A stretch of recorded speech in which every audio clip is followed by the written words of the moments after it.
जीवन चुनौतियों और उपलब्धियों का मिश्रण है और वास्तविकता तो यह है कि हम सबके जीवन में चुनौतियां अधिक हैं। इसमें कोई संदेह नहीं कि अगर हम इन चुनौतियों का सामना करने के लिए एक रणनीति तैयार कर लें तो निश्चय ही विजयी होंगे। इन सब चुनौतियों में से एक सबसे अहम चुनौती है अपने जीवन साथी को ब्रेस्ट कैंसर से बचाना। मैं एक सकारात्मक दृष्टिकोण के साथ विश्व में पहली बार आप सबके समक्ष एक ऐसी प्रणाली लेकर आया हूं, ड्रम्स प्रोटोकॉल, जिसे आप सक्षम होकर इस चुनौती का सामना कर सकेंगे। मेरा उद्देश्य है कि मैं भारत के हर एक व्यक्ति को ड्रम्स प्रोटोकॉल के माध्यम से इतना निपुण कर सकूं कि वह अपने जीवन साथी को इस जानलेवा कैंसर से बचा सके। इससे पूर्व कि मैं आपको ड्रम्स प्रोटोकॉल के विषय में विस्तार पूर्वक अवगत कराऊं, मैं हृदय से यह अभिव्यक्त करना चाहता हूं कि मुझे आपके प्रति गर्व एवं सम्मान की अनुभूति हो रही है, क्योंकि आपने अपने जीवन संगिनी को स्तन कैंसर से सुरक्षित रखने के महत्व को समझा। यह न केवल आपके सच्चे निस्वार्थ प्रेम की प्रतीकात्मक अभिव्यक्त ही है, बल्कि आपकी गहरी संवेदनशीलता, उत्तरदायित्व बोध और समर्पण की उज्जवल मिसाल भी है। अब मैं आपको विस्तार से बताऊंगा कि ड्रम्स प्रोटोकॉल कैसे करना है। इसे तसल्ली से सुनिएगा और देखिएगा। इसके दो भाग हैं। पहला भाग है इंस्पेक्शन यानी निरीक्षण, जो देखने वाला भाग है, और दूसरा भाग है पैल्पेशन यानी स्पर्श, महसूस करना। कुल विधि 10 मिनट से भी कम होगी। हालांकि न्यूनतम और अधिकतम समय पूरी तरह से आपके नियंत्रण में है। बस याद रखें कि ये 10 मिनट आपके परिजन का जीवन बचा सकते हैं। ड्रम्स प्रोटोकॉल के लिए किसी स्पेशल जटिल उपकरण की आवश्यकता नहीं है।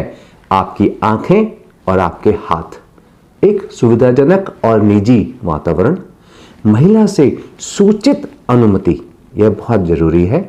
बस यही आवश्यकता है। साइंटिफिकली प्यार दिल से कम और दिमाग से ज्यादा होता है, जो हार्मोनल रिलीज और मस्तिष्क के न्यूरोट्रांसमीटर्स के जटिल परस्पर क्रिया से प्रेरित होता है, जैसे ऑक्सीटोसिन, टेस्टोस्टेरोन, एंडोर्फिन्स, डोपामीन और नॉरएपिनेफ्रिन प्रमुख न्यूरोट्रांसमीटर हैं जो उत्साह और उल्लास की भावना पैदा करते हैं, जिससे गहरे संबंध और अनुकूलता की भावना पैदा होती है। तो कब करना चाहिए ड्रम्स प्रोटोकॉल? आप इस विधि को कभी भी कर सकते हैं जब आप दोनों के लिए सुविधाजनक हो। आइडियल सिचुएशन में यानी सर्वोत्तम समय मेंस्ट्रुअल साइकिल, मासिक धर्म पर निर्भर करेगा। वे महिलाएं जिनका मासिक धर्म नियमित है, रेगुलर है, वे अपने मासिक धर्म चक्र से 3 से 4 दिन बाद ड्रम्स प्रोटोकॉल की योजना बना सकती हैं, क्योंकि इस दौरान ब्रेस्ट में जो भी मासिक धर्म के कारण बदलाव आए होंगे वो नहीं रहेंगे और ब्रेस्ट फिर से अपने आप नॉर्मल हो जाएगा। वे महिलाएं जिन्होंने रजोनिवृत्ति मेनोपॉज प्राप्त कर लिया है, जिनके पीरियड्स अनियमित हैं, वे अपनी सुविधा के अनुसार कोई तारीख जैसे जन्मदिन या शादी की सालगिरह तय कर सकती हैं। कृपया समझें कि ड्रम्स प्रोटोकॉल की प्रक्रिया को हर महीने कम से कम एक बार करना अनिवार्य है। इस प्रक्रिया में सहज होने के लिए समय और अभ्यास की आवश्यकता होगी। प्रथम भाग है इंस्पेक्शन यानी निरीक्षण। आंखों को केवल वही दिखता है जिसे मस्तिष्क पहचानता है, अर्थात हमारी दृष्टि केवल उन चीजों को पहचानती है जिन्हें हमारा मस्तिष्क जानता है। यह मौलिक सिद्धांत हमारे मेडिकल प्रोफेशन की आधारशिला है, जो नैतिक कुशाग्रता, डायग्नोस्टिक एक्यूमेन के सार को संजोए हुए है। मैं आज इस सिद्धांत को आपके समक्ष प्रस्तुत कर रहा हूं, ताकि मेरे द्वारा किए गए विस्तृत विवेचन के पश्चात आपकी बौद्धिक क्षमता में उल्लेखनीय वृद्धि हो और आप स्तन कैंसर के प्रारंभिक संकेतों को सटीकता से पहचानने में सक्षम हो सके। तो शुरू करते हैं पहला भाग इंस्पेक्शन का। जब भी अवसर मिले ध्यानपूर्वक निरीक्षण करें। कब? सबसे पहले आलिंगन, स्नेहपूर्ण स्पर्श, गले लगाने और दैनिक आत्मीय क्षणों के दौरान। प्रत्येक आलिंगन, प्रत्येक कोमल क्षण जो साथ में व्यतीत होता है वह केवल स्नेह प्रदर्शन का अवसर मात्र नहीं होता, बल्कि यह तर्क, अवलोकन, संवेदनशीलता और सुरक्षा का भी एक महत्वपूर्ण अवसर होता है। स्तनों के बीच किसी भी तरह की विषमता, असमानता, असिमेट्री के लिए निरीक्षण करें, जैसे कि एक स्तन के आकार, शेप में परिवर्तन, निप्पल का स्तर, निप्पल में कोई स्राव या डिस्चार्ज या कोई ऐसी दिखाई देने वाली गांठ। इन सब से महत्वपूर्ण यह है कि आप उन छोटे से छोटे परिवर्तनों पर ध्यान दें जो प्रारंभिक चेतावनी संकेत बन सकते हैं। ध्यान रखें कि अधिकतर स्तन कैंसर अपने प्रारंभिक चरण में लक्षण रहित होते हैं और बिना किसी स्पष्ट असुविधा के विकसित हो सकते हैं। जब लक्षण उभरते हैं तो वे अक्सर अस्पष्ट होते हैं, जिन्हें आसानी से अनदेखा किया जा सकता है। अतः कोई भी असहजता, चाहे वह क्षणिक ही क्यों ना हो, उपेक्षित नहीं की जानी चाहिए।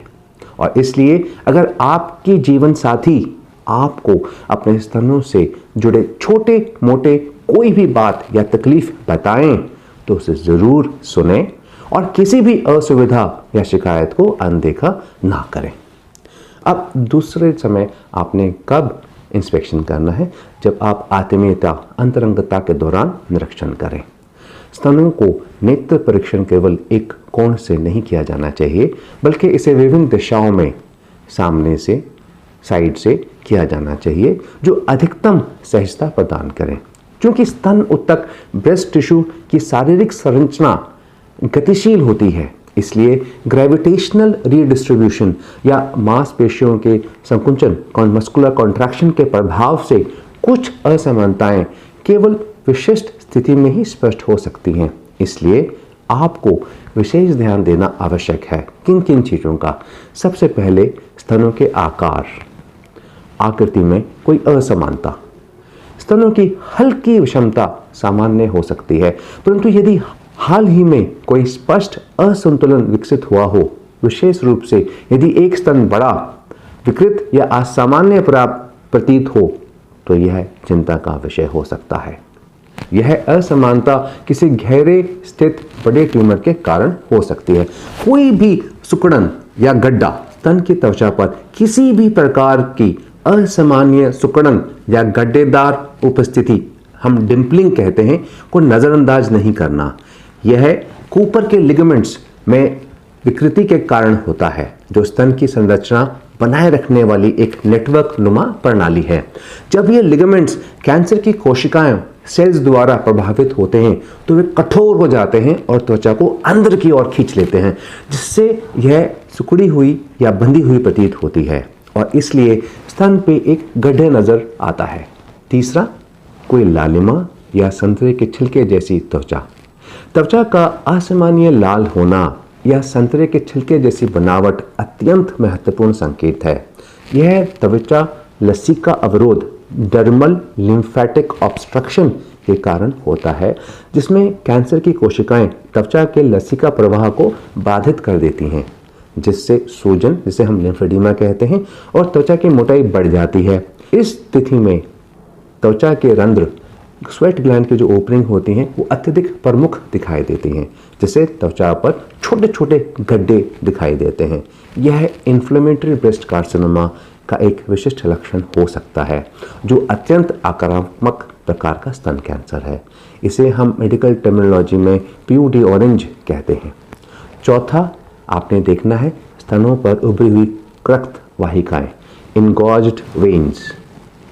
यह बढ़ते ट्यूमर के कारण रक्त की आपूर्ति में वृद्धि या अवरोध, ब्लॉक्ड ब्लड वेसल, वाहिका के कारण होता है। पांचवा, आपने निपल्स पे ध्यान देना है। निपल्स में देखें सबसे पहले कोई भी श्राव मतलब डिस्चार्ज। यह अलग अलग प्रकार का हो सकता है। रक्त श्रावी यानी खूनी लाल रंग, रक्त मिश्रित सीरोसैंजिनस मतलब आधा पानी आधा खून या पानी जैसा सीरस स्राव, ये सब कैंसर का संभावित संकेत हो सकते हैं। कोई भी खूनी या सीरस स्राव चिंता का विषय है।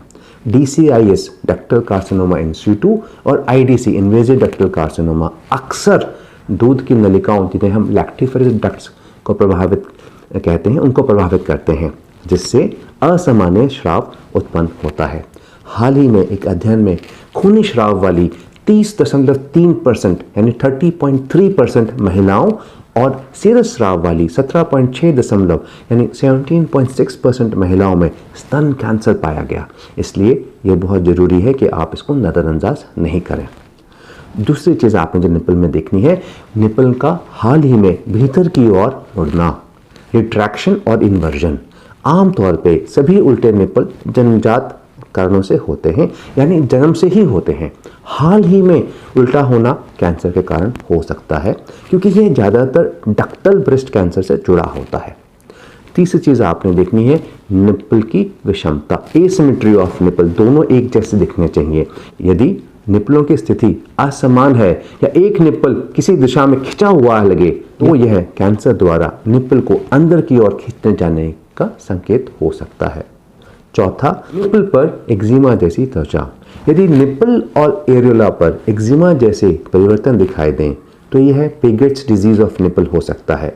यह अपेक्षाकृत दुर्लभ स्थिति है और स्तन कैंसर से जुड़ी है। पांचवी चीज आपने जो देखनी है वो है एरियोला। एरियोला में परिवर्तन हो सकता है, जैसे रंग परिवर्तन, असमनय आपको गांठें दिख सकती हैं या स्थानीय विकृत सूजन। यदि निपल की असामान्यताओं के साथ हो तो यह कैंसर से जुड़ा हो सकता है। याद रखिए कि स्तनों का नेत्र परीक्षण केवल एक औपचारिक प्रक्रिया की तरह नहीं, बल्कि एक सतर्क और संवेदनशील दृष्टिकोण से की जानी चाहिए। स्तन कैंसर के प्रारंभिक संकेतों को पहचानने में सहायता करें। कोई भी असामान्य परिवर्तन, चाहे वह कितना भी छोटा क्यों ना लगे, उसे नजरअंदाज नहीं करना चाहिए।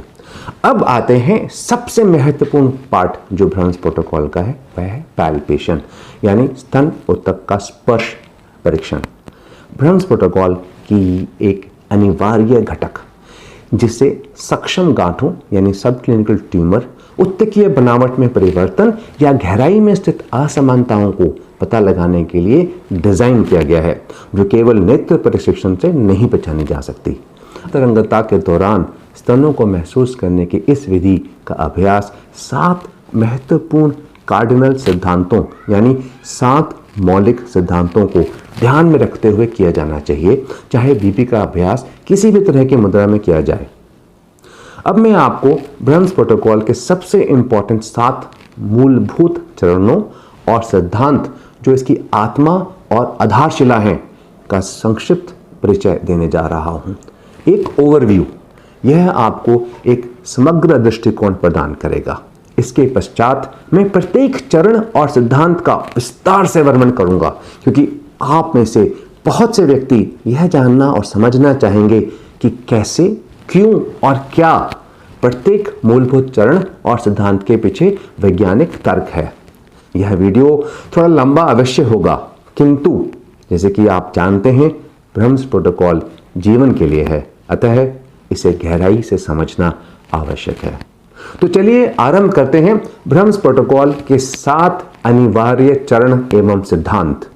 पहला, प्रथम 3 उंगलियां तर्जनी यानी इंडेक्स, मध्यम, मिडल और अनामिका रिंग का एक साथ रखकर स्पर्श निरीक्षण, यह पहला प्रिंसिपल है। दूसरा, तीनों उंगलियों के समतल पार्ट, फ्लैट पैड, समतल पार्ट का प्रयोग, यह दूसरा प्रिंसिपल है। तीसरा, स्तन ऊतकों को सटीकता से महसूस करने की विधि, काउंटर प्रेशर और दबाव संशोधन, प्रेशर मॉड्यूलेशन की टेक्निक, ये तीसरा प्रिंसिपल है। चौथा, प्रत्येक स्थान पर सर्कुलर फिंगर मूवमेंट का प्रयोग, यह चौथा प्रिंसिपल। पांचवा, संपूर्ण स्तन क्षेत्र की जांच, इसके लिए मैं आपको 3 विधियां, 3 तरीके बताऊंगा। आप तीनों में से कोई भी एक या फिर तीनों वैज्ञानिक विधि अपना सकते हैं। छठा, बगल, इसको हम काख भी कहते हैं, अंग्रेजी में एक्जिला, आर्मपिट्स कहते हैं इनकी जांच, और सातवां और एक और महत्वपूर्ण पार्ट निपल और एरियोला, निपल और एरियोला कॉम्प्लेक्स हम NAC भी कहते हैं, इसकी जांच। तो ये 7 प्रिंसिपल हैं जो मैं आपको आज समझाने जा रहा हूं। अब हम प्रत्येक चरण और सिद्धांत को विस्तार से समझेंगे ताकि ब्रह्म्स प्रोटोकॉल की वैज्ञानिक गहराई को आप समझ सकें, क्योंकि यह केवल एक प्रक्रिया नहीं बल्कि जीवन की रक्षा हेतु एक क्रांति है। तो सबसे पहले प्रथम सिद्धांत, 3 उंगलियां तर्जनी, मध्यम, अनामिका को एक साथ प्रयोग करें।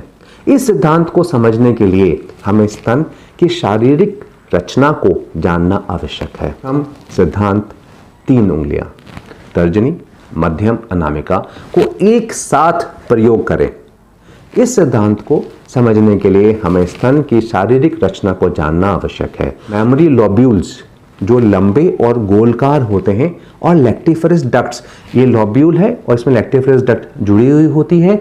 लोब्यूल्स दूध बनाते हैं और ये डक्ट उसको निपल तक लेके जाती हैं। इसे मिलकर बना होता है जो एक रेशेदार चर्बी युक्त स्ट्रोमा यानी फाइब्रोफैटी स्ट्रोमा में फैले हुए होते हैं, और इसको कूपर के लिगामेंट्स होते हैं, इसे संरचनात्मक समर्थन प्रदान करते हैं, नहीं तो वो सैग करेंगे। स्तनों की यह आंतरिक संरचना उन्हें एक स्वाभाविक गांठदार बनावट, क्योंकि वो लोब्यूल्स राउंड होते हैं, गोलकार होते हैं, तो वो एक स्वाभाविक गांठदार बनावट, इनहेरेंट नोडुलैरिटी प्रदान करते हैं, जिसे सही ढंग से समझना अत्यंत आवश्यक है। इस गांठदार बनावट के कारण झूठे सकारात्मक यानी फॉल्स पॉजिटिव और झूठे नकारात्मक यानी फॉल्स नेगेटिव का जोखिम बहुत बढ़ जाता है। आपको समझने के लिए झूठा सकारात्मक यानी फॉल्स पॉजिटिव क्या होता है, जब परीक्षण किसी गांठ की उपस्थिति दर्शाता है जबकि वह केवल स्तन की स्वाभाविक गांठदार बनावट है, और झूठा नकारात्मक फॉल्स नेगेटिव जब होता है जब परीक्षण किसी गांठ की अनुपस्थिति दर्शाता है जो गलती से प्राकृतिक ऊतक बनावट समझ ली जाती है, जबकि वास्तव में वहां कैंसर की गांठ होती है।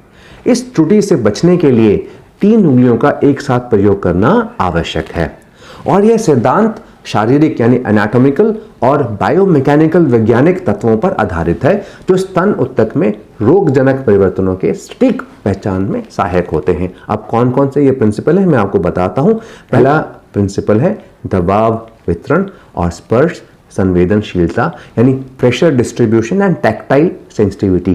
3 उंगलियों के प्रयोग से दबाव जो प्रेशर लगाते हैं व्यापक रूप से वितरित होता है, जिससे स्पर्श संवेदिका जो मैकेनिकल रिसेप्टर्स होते हैं विशेष रूप से पेसिनियन और मेसिनर कॉर्पसल्स की सक्रिय बढ़ती है, जो ऊतक में असमानताओं को महसूस करने में सहायक होते हैं। केवल 1 या 2 उंगलियों के उपयोग से दबाव अत्यधिक स्थानीकृत हो जाता है, जिससे संवेदनशीलता और स्थानिक विभेदन स्पेशियल रिजोल्यूशन घट जाता है।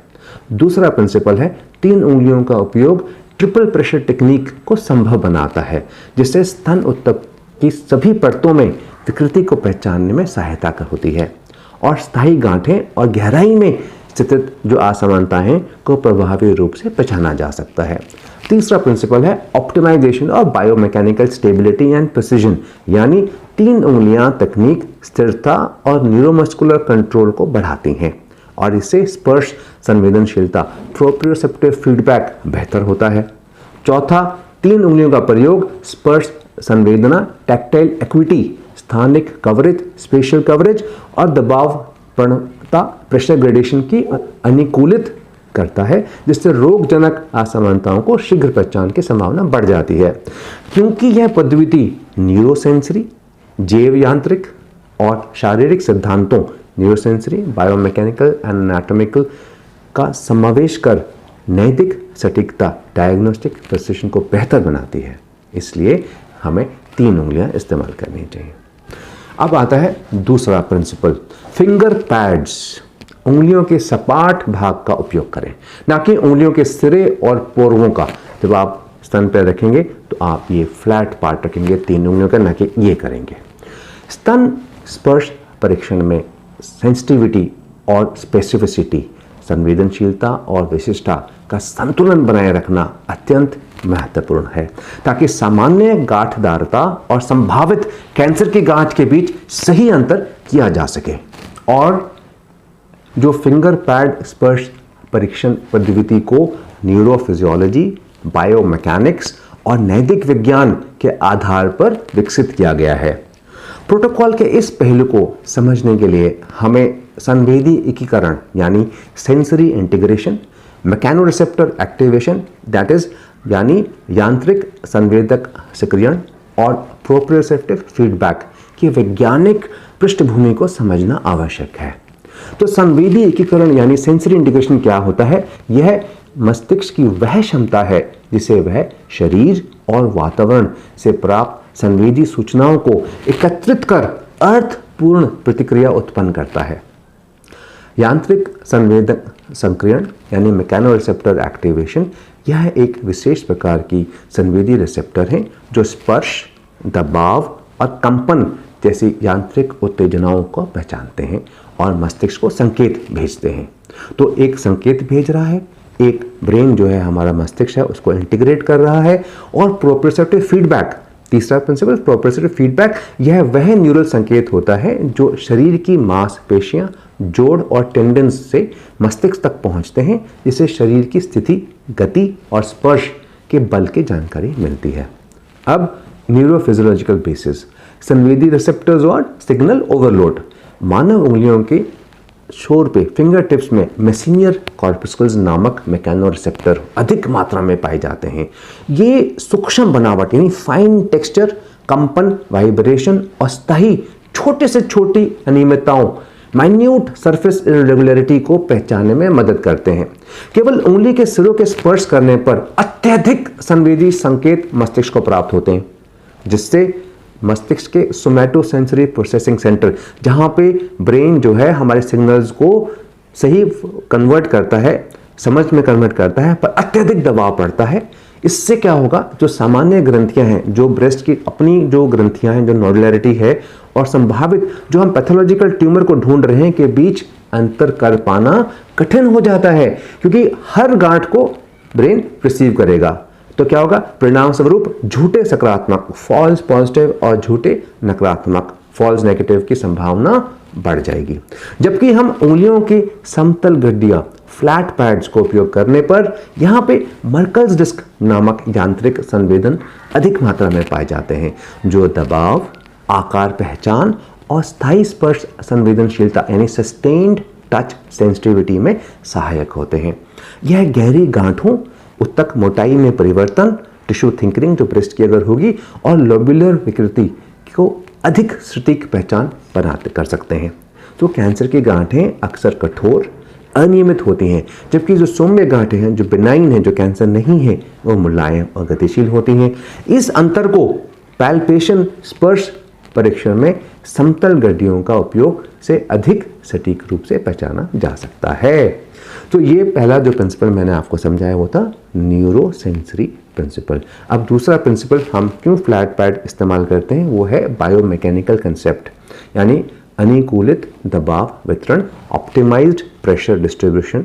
और तीसरा प्रिंसिपल है सोमैटोसेंसरी प्रसंगों का अनुकूलन, यानी ऑप्टिमाइजेशन ऑफ सोमैटोसेंसरी प्रोसेसिंग, यानी न्यूरल ओवरलोड को रोका सकता है तीनों उंगलियों के फ्लैट पैड को इस्तेमाल करने से।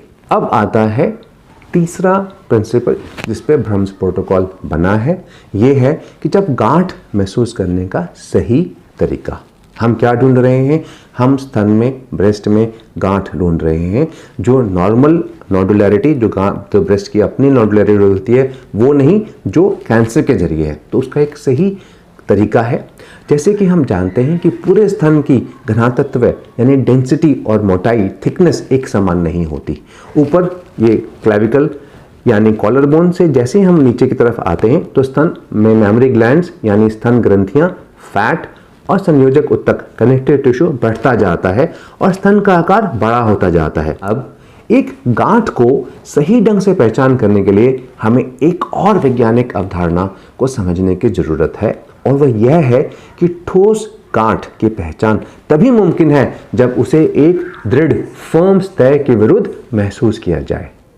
यह विपरीत दबाव यानी काउंटर प्रेशर का वैज्ञानिक सिद्धांत है जो गांठ को पता लगाने में अत्यंत आवश्यक भूमिका निभाता है। चूंकि स्तन के भीतर कोई कठोर आंतरिक ढांचा नहीं होता, इसलिए यदि गांठ को महसूस करने का प्रयास करें तो वह भूसे के ढेर में सुई खोजने के समान कठिन हो सकता है। इसलिए यह वह जगह है जहां हमारा जीव विज्ञान का ज्ञान काम आता है। हम जानते हैं कि स्तन पसलियों पर टिका होता है और इसलिए जब हम ब्रह्म्स प्रोटोकॉल करते हैं के दौरान हम अपनी 3 उंगलियों को स्पार्ट हिस्से से स्तन के टिश्यू को हल्के से दबाकर पसलियों को महसूस करते हैं और स्तन में कोई भी कैंसर की गांठ होगी तो आप उस गांठ को महसूस कर सकेंगे। अब जैसे कि आप जानते हैं कि स्तन की मोटाई ऊपर से नीचे आते आते बढ़ती जाती है, हमें उसी के अनुसार उंगलियों के दबाव की मात्रा को रेगुलेट विनियमित करना होगा, अर्थात स्तन ऊतक को छाती की हड्डियों रिब्स के खिलाफ हल्के दबाव के साथ महसूस करें। अलग अलग दबाव का उपयोग करें क्योंकि स्तन की मोटाई ऊपर और नीचे अलग अलग होती है। बहुत अधिक या बहुत कम दबाव ना डालें। इसमें आपकी ओर से कुछ समय और प्रयास की आवश्यकता होगी, लेकिन धीरे धीरे आप इस प्रणाली में भी निपुण हो जाएंगे। तो अभी मैंने आपको बताए 3 प्रिंसिपल, अब चौथा प्रिंसिपल, पूरे स्तन की सतह की जांच करना अनिवार्य है। अब तक आपने समझ लिया है कि आपको 3 उंगलियां, उनके सपाट सतह और स्तन ऊतक के अनुसार अलग अलग दबाव का उपयोग करना है। लेकिन जब आप अपनी 3 उंगलियों को उचित दबाव के साथ स्तन पर रखते हैं तो आपको अपनी उंगलियों को घुमावदार यानी रोटेटरी चक्र आकार क्रिया में घुमाना होगा। यह आप घड़ी की दिशा में क्लॉकवाइज या विपरीत एंटी क्लॉकवाइज जैसे आपको सुविधाजनक लगे होंगे। रोटेटरी मोशन क्यों आवश्यक है? इसका एक वैज्ञानिक कारण है। आपको यह समझना है कि कोई भी ट्यूमर 3 आयामों 3D में बढ़ता है और वह एक समान रूप से नहीं फैलता, वह गोल या स्फेयर आकार में विकसित नहीं होता, बल्कि कैंसर एक अदरक की तरह अनियमित रूप से फैलता है। उसकी मोटाई और किनारे एक समान नहीं होते। इसलिए ट्यूमर के किनारों और सीमाओं को सही महसूस करने के लिए हमें हर स्तन पर रोटेटरी मोशन में स्पर्श करना अनिवार्य है। अब हम आते हैं 5वें कार्डिनल प्रिंसिपल यानी संपूर्ण स्तन परीक्षण। स्तन परीक्षण की सटीकता यानी एक्यूरेसी और विश्वसनीयता रिलायबिलिटी को अधिकतम करने के लिए यह आवश्यक है कि पूरे स्तन क्षेत्र का विस्तृत रूप से जांच की जाए। किसी भी अनियमित विधि अपनाने से स्पर्श परीक्षण की सेंसिटिविटी यानी संवेदनशीलता और स्पेसिफिसिटी यानी विशिष्टता प्रभावित हो सकती है। इसलिए सही स्पर्श परीक्षण करने के लिए हमें पहले स्तन की शारीरिक सीमाएं एनाटॉमिकल बाउंड्री को समझना आवश्यक है। स्तन की शारीरिक सीमाएं, ऊपर की सीमा जो होती है उसको हम सुपीरियर बाउंड्री कहते हैं, वो क्लेविकल यानी कॉलर बोन है। ये जो आप हड्डी देख रहे हैं ये कॉलर बोन क्लेविकल है, ये उसकी ऊपर की सीमाएं हैं। स्टर्नम छाती की हड्डी यह सुनिश्चित करता है कि स्तन का मध्य भाग की ठीक से पहचान हो। बाहरी सीमा यानी लैटरल बाउंड्री, यहाँ मिड एक्सिलरी लाइन यानी जो काख के बीच में से जो अगर आप एक लाइन नीचे ड्रॉ करेंगे उसे हम मिड एक्सिलरी लाइन कहते हैं। स्तन यहाँ तक आता है, मिड एक्सिलरी लाइन तक स्तन जो है वो यहाँ तक आता है, मिड एक्सिलरी लाइन तक। ठीक है, तो ये इसकी बाहर की आउटरी सीमा है और यह सुनिश्चित करता है कि जो ब्रेस्ट का स्तन का पार्ट जो इधर आता है जैसे हम टेल ऑफ स्पेंस कहते हैं, वो भी आप जांच सही से शामिल करें अपनी जांच में। तो मैंने आपको जो नीचे वाली पार्ट है, जो सबसे नीचे और जो निचली सीमा है inferior boundary, infra memory fold कहा जाता है। यहाँ स्तन छाती की दीवार से मिलता है। अब मैं आपको बताने जा रहा हूँ स्तन स्पर्श परीक्षण करने के लिए 3 वैज्ञानिक विधियाँ जिन्हें आपको समझना है और अपनी सुविधा और सहूलियत के अनुसार इनमें से किसी भी एक विधि को आप इस्तेमाल कर सकते हैं।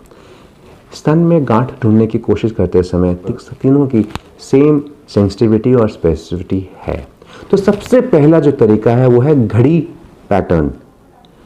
घड़ी पैटर्न विधि एक वृत्तीय सर्कुलर प्रक्रिया पर आधारित है जो घड़ी के डायल को पढ़ने के तरीके के समान होती है। यह तकनीक समग्र कवरेज यानी पूरे ब्रेस्ट को कवरेज करने में सुनिश्चित करती है और पहचान की सटीकता को बढ़ाती है। तो इसका पहला चरण, पहले में आपने क्या करना है, स्तन को एक घड़ी के डायल के रूप में कल्पना करें। घड़ी का ये एक घड़ी का डायल के रूप में आप इसे कल्पना करें, जिसमें निपल जो है आपका सेंट्रल केंद्र, पिवट पॉइंट के रूप में होगा, जहां पे आपकी सुइयां अटैच होती हैं। स्तन के विभिन्न क्षेत्रों की घड़ियों की पोजीशन यानी क्लॉक पोजीशंस के रूप में विभाजित करें। 12 बजे ऊपरी भाग कॉलर बोन के ठीक नीचे, 3 बजे बाहरी भाग काख के अंदर, 6 बजे निचला भाग इंफ्रामेमरी फोल्ड के पास, 9 बजे भीतरी भाग स्टर्नम के पास। तो ये आपका पहला स्टेप हुआ। पहले स्टेप में आपने स्तन को एक घड़ी के डायल की तरह कल्पना की और अलग अलग पार्ट्स को आपने अलग अलग टाइम के हिसाब से फिक्स किया। दूसरा चरण, स्पर्श परीक्षण को 12 बजे की स्थिति से शुरू करें। घड़ी की दिशा या तो आप क्लॉकवाइज जा सकते हैं या उल्टी दिशा काउंटर क्लॉकवाइज में धीरे धीरे कंसेंट्रिक मूवमेंट में आगे बढ़ते जाइए, ताकि आप पूरे स्तन को समान रूप से जांच की जा सके। चरण 3, एक पूरा वृत्त रोटेशन पूरा करने के बाद, अब आपने पूरा रोटेशन बाहर से ले लिया, अब आप रेडियस थोड़ा कम करें, यानी बड़े घेरे से छोटे घेरे बनाते हुए पूरे स्तन की निरीक्षण करें और निपल की ओर वृत्तीय स्पर्श परीक्षण जारी रखें। बाहर से अंदर, बाहर बड़ा सर्कल, आपने पूरा सर्कल लग गया, उसके बाद आपके सर्कल ये छोटे होते गए और आप एंड में निपल तक पहुंच गए, यानी बाहर से अंदर। अब बाहर से अंदरूनी क्षेत्र की ओर धीरे धीरे बढ़ते रहें। प्रत्येक स्थिति पर रोटेटरी मोशन स्पर्श तकनीक का उपयोग करना ना भूलें। दबाव की तीव्रता को आवश्यकता अनुसार समायोजित करें, जैसे कि कार्डिनल सिद्धांत 4 में मैंने आपको बताया है। ये घड़ी पैटर्न विधि है, यह एक साइंटिफिक एडवांटेज देती है। इसकी जो एडवांटेज है, सबसे पहले वो है कि एक ये व्यवस्थित और संपूर्ण कवरेज सुनिश्चित करती है, क्योंकि बाहरी से भीतरी क्षेत्र की ओर बढ़ने से कोई भी भाग छूटने की संभावना नहीं रहती और हर स्तन क्षेत्र का पूर्ण परीक्षण हो पाता है। दूसरा, कैंसर विधि के पैटर्न के अनुसार अनुकूल होता है। अधिकांश ट्यूमर स्तन के बाहरी सीमा में उत्पन्न होते हैं और केंद्र की ओर फैलते हैं, इसलिए बाहरी से आंतरिक क्षेत्र की ओर परीक्षण करने से इनकी पहचान अधिक प्रभावी होती है। तीसरा, घड़ी के डायल के समान जब हम रेडियल गति से परीक्षण करते हैं तो गांठों के किनारों की पहचान बेहतर होती है, जिसमें सौम्य यानी बेनाइन और घातक यानी मैलिग्नेंट गांठों में अंतर करना आसान हो जाता है। तो ये था क्लॉक पैटर्न जिसे आपने किया। अब दूसरा पैटर्न है पिज़्ज़ा पैटर्न। आप सब लोगों को मालूम है पिज़्ज़ा किस प्रकार का होता है और हमारे देश में आजकल बहुत इजीली अवेलेबल भी है। तो मैंने इसका नाम दिया है पिज़्ज़ा पैल्पेशन विधि। यह विधि स्पर्श संवेदनशीलता यानी टैक्टाइल सेंसिटिविटी को बढ़ाती है और स्तन की सतह को पूरी तरह से कवर करने में मदद करती है, जिससे आप गहराई में भी अगर कोई गांठ होगी उसकी पहचान कर पाएंगे। इस विधि को प्रभावी ढंग से करने के लिए आपको बायोमैकेनिकल और एनाटॉमिकल दृष्टिकोण को समझना आवश्यक है। स्तन एक त्रिआयामी 3 डायमेंशनल ग्रंथीय ग्लैंडुलर अंग है, जिसमें लॉब्यूल्स होते हैं, जैसे मैंने आपको पहले बताया, और डक्ट्स होते हैं और वसाविक्त उत्तक बेडिपोज टिश्यू होता है, जो निप्पल से बाहर की ओर फैलता है। निप्पल से बाहर की ओर फैलता है। जिस प्रकार एक ही केंद्र बिंदु से किरणें समस्त 360 डिग्री दिशाओं में समान रूप से विकीर्ण होती हैं। इस प्राकृतिक संरचना के कारण पिज़्ज़ा पैटर्न विधि स्तन को इसी स्वाभाविक शारीरिक रचना की नकल करता है और इसी वैज्ञानिक रूप से प्रभावी और मान्य तकनीक बनाता है। इस तकनीक में हम स्तन को एक गोलाकार संरचना के रूप में कल्पना करते हैं, जैसे पिज़्ज़ा की तरह कई त्रिकोणीय टुकड़ों में विभाजित करते हैं। प्रत्येक पिज़्ज़ा स्लाइस का एक अलग वेज के रूप में जांच होता है, जहां बाहरी सीमा से निप्पल की ओर सीधी दिशा में परीक्षण किया जाता है। तो आपने क्या करना है, चरण 1 में स्तन को पिज़्ज़ा के रूप में कल्पना करें, जिसमें निप्पल केंद्र बिंदु है, सेंट्रल पॉइंट है, और फिर 4 से 6 पिज़्ज़ा के स्लाइस की तरह काल्पनिक विभाजन करें, यानी 4 से 6 आप काल्पनिक आपने विभाजन स्तन का कर दिया। अब जो वेज होता है, जो ये पैटर्न है, ऊपर से बड़ा और नीचे जाके पतला हो जाएगा। ये ट्रायंगल बनेगा, पैटर्न ट्रायंगल पैटर्न बन गया, जिसे प्रत्येक वेज निपल से बाहर की ओर फैलती है। तो चरण 2, बाहरी किनारे से स्पर्श परीक्षण प्रारंभ करें और 3 उंगलियों के पैड्स को कॉलर बोन तक के लगभग 2.5 इंच नीचे रखें। स्तन के ऊपरी भाग से एक वेज की परीक्षण शुरू करें। धीरे धीरे लेकिन पर्याप्त दबाव के साथ छाती की दीवार के विरुद्ध दबाव डालें। उंगलियों को सीधा निपल की दिशा में ले जाएं। क्योंकि पिज़्ज़ा स्लाइस ऊपर से चौड़ा होता है, इसलिए एक वेज पूरी तरह से जांचने के लिए शुरुआती बिंदु के साथ फिर से जब आप ऊपर आएंगे, फिर से निपल की ओर आयान करें। इस तरह पूरे वेज का परीक्षण आप कर सकते हैं। चरण 3, जब आपने एक वेज के परीक्षण पूरा कर लिया, तब आप दूसरे वेज का परीक्षण करेंगे। आप इसको क्लॉकवाइज या काउंटर क्लॉकवाइज अपने सहूलियत अनुसार कर सकते हैं। इस प्रक्रिया को जब तक पूरा करें, तब तक आपने सारे वेज पैटर्न पूरी तरीके से वेज पैटर्न से पूरे स्तन का जांच कर लिया है। इस पिज़्ज़ा पैल्पेशन विधि के कुछ साइंटिफिक एडवांटेज हैं। सबसे पहला, जो स्तन का ऊतक की जो प्राकृतिक संरचना है, हमने उसकी नकल करी है। जैसे मैंने आपको बताया था कि मिड पॉइंट से, पिवट पॉइंट से पूरी तरफ जो हमारी ब्रेस्ट लोब्यूल्स और डक्ट्स हैं वो बाहर की तरफ ऐसे फैलते हैं, और हमने उसी प्रकार से ऊपर से नीचे हमने हर क्वाड्रेंट को इसमें जांच किया। तो हमने इसको साइंटिफिक एडवांटेज जिसकी एनाटॉमी थी उसको उपयोग किया।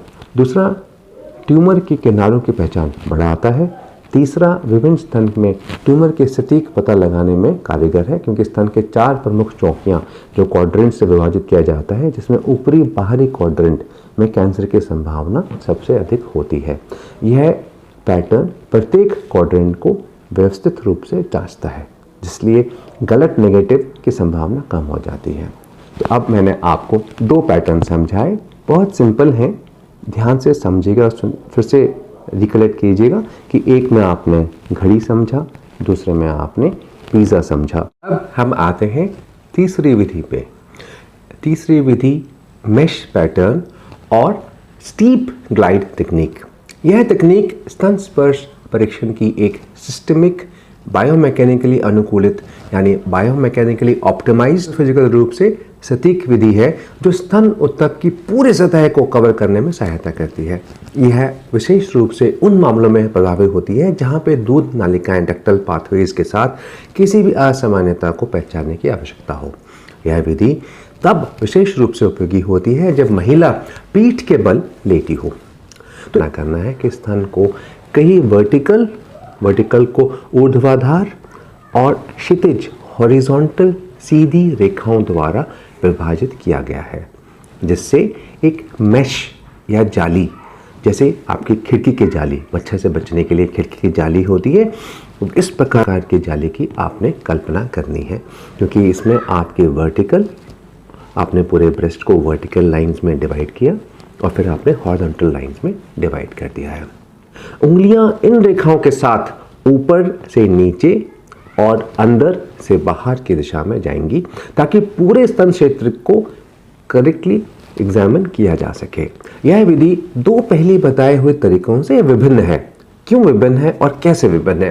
पहला, यहाँ पे जो उंगलियां आप लगाएंगे वो हर बार, हम पहले क्या कर रहे थे, एक पोजीशन में रोटेटरी मूवमेंट करके उठा रहे थे, फिर दूसरी मूवमेंट पे जा रहे थे, फिर दूसरी मूवमेंट पे जा रहे थे, या तो हम क्लॉकवाइज जा रहे थे, राउंड तरीके से जा रहे थे, या वेज में हम ऊपर से नीचे ला रहे थे, लेकिन हम उंगली उठा रहे थे और फिर लगा रहे थे। इसमें क्या है, आपने उंगलियां नहीं उठानी है, आपने निरंतर उंगलियों को ऊपर से नीचे स्लाइड करना है बिना उठाए। तो ये एक इसमें, क्योंकि इसका जो कंसेप्ट है वो है निरंतर संवेदी प्रतिक्रिया, यानी कंटिन्यूअस सेंसरी फीडबैक। और दूसरा इसमें एक और जो डिफरेंस है वो ये है कि हम पहले उंगलियों को गोल गोल भी घुमा रहे थे, इसमें आपको उंगलियां गोल भी नहीं, रोटेटरी मोशन में नहीं करनी है। तो पहले चरण में आपने ऊर्ध्वाधर वर्टिकल परीक्षण करना है। आप उंगलियों को कॉलर बोन, ये जो आप कॉलर बोन है, क्लेविकल है, इससे थोड़ा आधा इंच नीचे रखेंगे और सीधी रेखा में, या तो आप अंदर से शुरू कर सकते हैं, इस इलाके से शुरू कर सकते हैं, या आप बाहर के इलाके से, ब्रेस्ट के बाहर के इलाके से धीरे धीरे उंगलियों को नीचे की ओर ले आए, धीरे धीरे नियंत्रित तरीके से कॉलर बोन से लेकर इंफ्रामेमरी फोल्ड तक, धीरे धीरे कॉलर बोन से लेकर इंफ्रामेमरी फोल्ड तक आप इसको अपनी उंगलियों को ले आए। अब जब स्तन के निचले सिरे तक पहुंच जाएं तो उंगलियों को वापस ऊपर लाएं, शुरुआती बिंदु से ठीक बगल में। अगर थोड़ा अंदर या अगर अंदर से जा रहे हैं तो थोड़ा सा बाहर से दोबारा शुरुआत करें और इसी प्रक्रिया को दोहराएं जब तक पूरे स्तन को आपने ऊपर से नीचे कवर कर लें। अब दूसरे चरण में आपने क्षितिज यानी हॉरिजॉन्टल मोशन में हॉरिजॉन्टल लाइंस की तरह आपने अपनी उंगलियों को हिलाना है। अब उंगलियों को छाती की हड्डी स्टर्नम के ऊपरी सिरे पर रखें और धीरे धीरे बगल मिड एक्सिलरी लाइन की ओर स्लाइड करें। जब आप बाहरी सिरे तक पहुंच जाएंगे तो उंगलियों को फिर उठाएं और फिर से छाती की हड्डी के पास ऊपर से थोड़ा नीचे जाकर दोबारा शुरुआत करें। इस तरह स्तन के पूरे क्षेत्र को आपने अंदर से बाहर और ऊपर से नीचे विस्तृत रूप से कवर कर लिया है। याद रखें कि हमेशा दबाव को ऊतक की गहराई के अनुसार समायोजित करना याद रखें, जैसे कि पहले मैंने आपको समझाया है। मेश पैटर्न तकनीक के वैज्ञानिक थोड़े फायदे हैं। सबसे पहले तो ये स्पर्श संवेदनशीलता यानी टेक्टाइल सेंसिटिविटी को अधिकतम करता है। यह तकनीक उंगलियों के दबाव में असमानता को कम करती है, जिससे ऊतक विकृति यानी टिश्यू डिस्टॉर्शन नहीं होती और छोटी गांठें छिपने की संभावना घट जाती है। यह तकनीक निरंतर स्पर्श प्रतिक्रिया यानी कंटिन्यूअस सेंसरी फीडबैक पर बेस्ड है, जिससे गहरी छिपी हुई छोटे ट्यूमर की भी गांठें भी पहचानना संभावित हो जाता है। और इसलिए दबाव और उठाव, जैसे मैंने आपको पहले बताया, प्रेस एंड लिफ्ट पद्धति की तुलना में झूठे नकारात्मक परिणाम, फॉल्स नेगेटिव रिजल्ट्स कम हो जाते हैं। और यही हैप्टिक परसेप्शन पर आधारित अध्ययनों में पाया गया है कि अगर हम कंटिन्यूअस स्किन कांटेक्ट निरंतर त्वचा संपर्क करते हैं तो कम तनाव वाले ऊतकों में भी असमानताओं को पहचान सकते हैं, जैसे कि कैंसर के शुरुआती चरण में।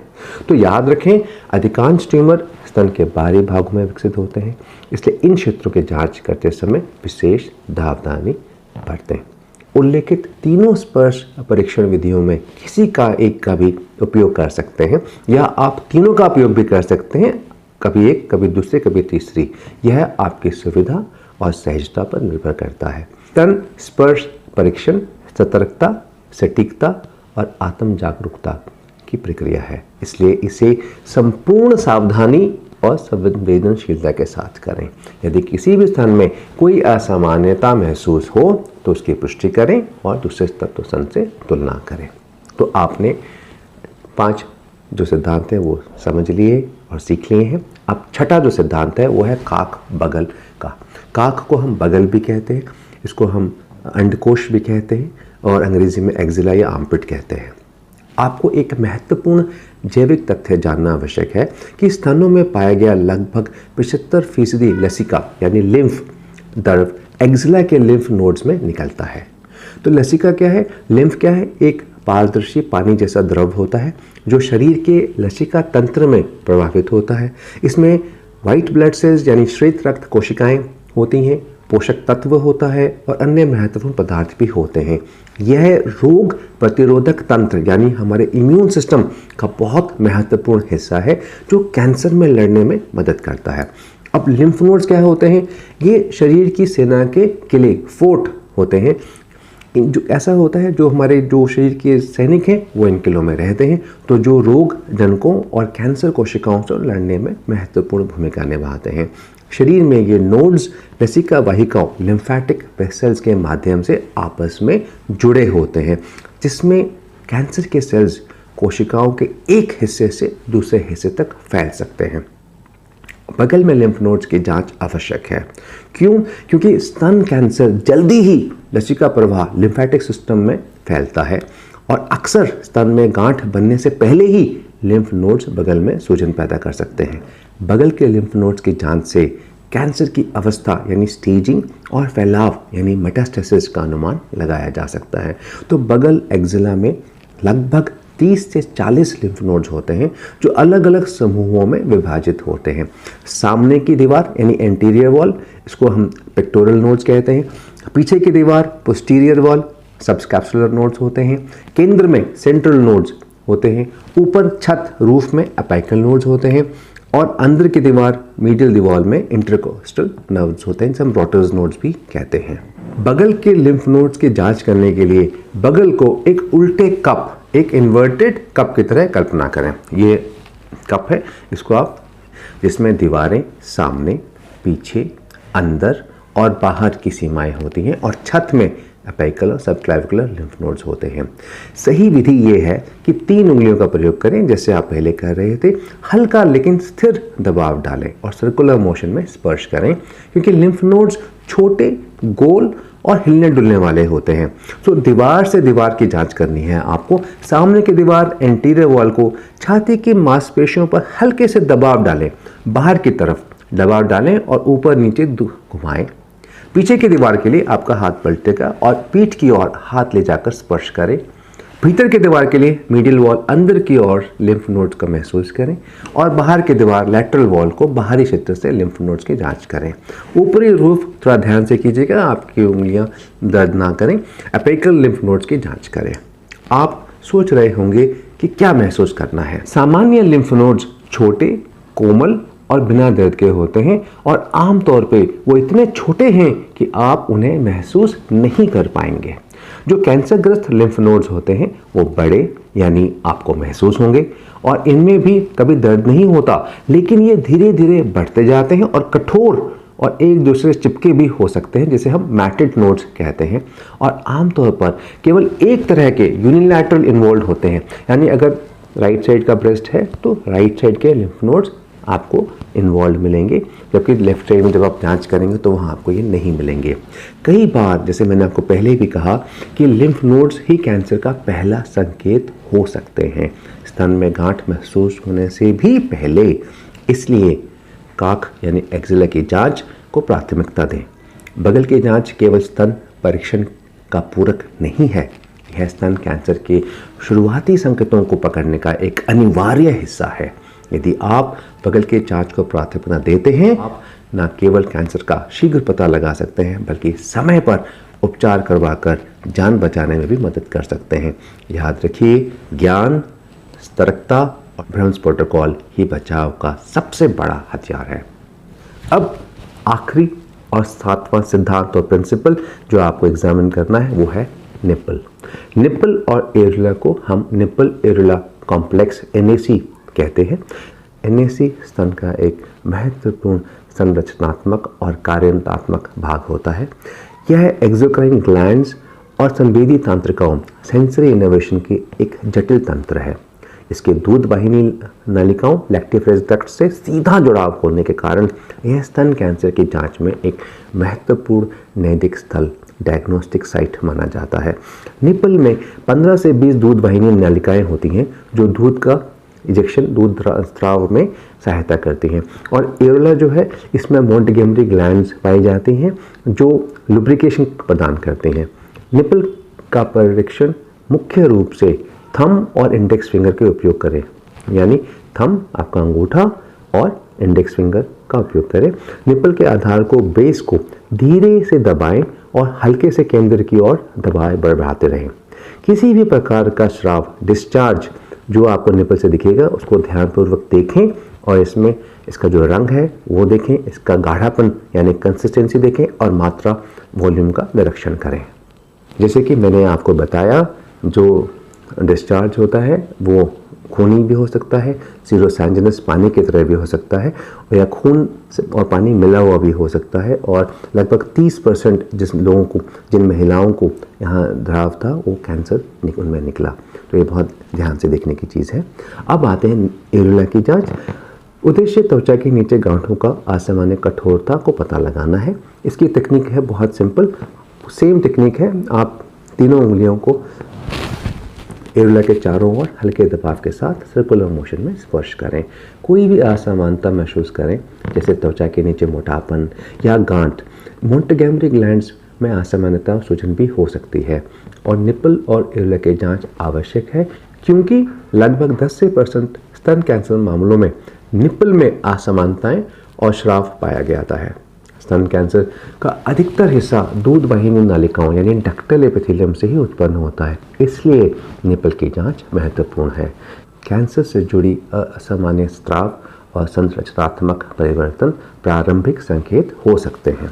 तो मैंने आपको ये 7 कार्डिनल प्रिंसिपल भी ब्रह्मस प्रोटोकॉल के आपको बताए हैं, और ब्रह्मस प्रोटोकॉल की विधि के अंत में कुछ विशेष और महत्वपूर्ण तथ्य और पहलू जो मैं चाहूँगा कि आप पूर्ण मनोयोग एवं गंभीरता के साथ समझें और चिरस्थायी स्मरण में संजोर कर रखें। सबसे पहला, फॉल्स पॉजिटिव, फॉल्स अलार्म। कभी कभी जो गांठ आपको महसूस होती है वह केवल सामान्य स्तन ग्रंथि, सिस्ट या फाइब्रोएडेनोमा या अन्य किसी सौम्य यानी बिनाइन स्थिति की वजह से भी हो सकती है, जिसके लिए किसी उपचार की आवश्यकता नहीं होती। स्तन में कोई भी गांठ महसूस होना बहुत तनावपूर्ण हो सकता है और इस तनाव मुक्त होने के लिए डॉक्टरी जांच अनिवार्य है। कृपया समझें कि कैंसर के मामले में दूसरा मौका नहीं मिलता। दूसरी चीज़ जो मैं आपको बताना चाहता हूं कि ब्रह्म्स प्रोटोकॉल केवल एक स्क्रीनिंग विधि है, ना कि निदान डायग्नोस्टिक करने की विधि। इसलिए ब्रह्म्स प्रोटोकॉल एक डॉक्टर द्वारा मूल्यांकन या स्तन की मैमोग्राफिक और अल्ट्रासाउंड द्वारा किए गए स्तनों की रेडियोलॉजिकल स्क्रीनिंग का विकल्प नहीं है। यानी यह डॉक्टर द्वारा की गई जांच और रेडियोलॉजिकल इवैल्यूएशन का सब्स्टिट्यूट नहीं है। इसलिए यदि आपको कोई भी असमानताएं दिखती हैं या संदेह है तो आपको तुरंत डॉक्टर से परामर्श करना चाहिए और उसके अनुसार जांच करवानी है। तीसरा संदेश, हमारे देश की मिनिस्ट्री ऑफ हेल्थ और सभी ब्रेस्ट कैंसर की गाइडलाइंस में पारंपरिक रूप से मैमोग्राफी 40 वर्ष की उम्र से करने की सिफारिश करती है, लेकिन महिलाओं में कम उम्र में भी स्तन कैंसर के मामले तेजी से बढ़ रहे हैं। अंतर्राष्ट्रीय स्तर पर किए गए हालिया शोध स्पष्ट रूप से दर्शाते हैं कि 50 वर्ष से कम उम्र की महिलाओं में स्तन कैंसर के मामले चिंताजनक दर से बढ़ रहे हैं। ग्लोबल कैंसर ऑब्जर्वेटरी ग्लोबोकैन 2022 की रिपोर्ट के अनुसार भारत में स्तन कैंसर के मामले में भी लगभग 25% से अधिक युवा महिलाएं यानी 50 साल से कम वर्ष की उम्र में उन्हें स्तन कैंसर पाया गया। युवा महिलाओं में पाया जाने वाला स्तन कैंसर अधिक आक्रामक है और कई मामलों में ट्रिपल नेगेटिव ब्रेस्ट कैंसर जैसी जटिल अवस्थाएं देखने को मिली हैं, जो उपचार को और अधिक चुनौतीपूर्ण बना देती हैं।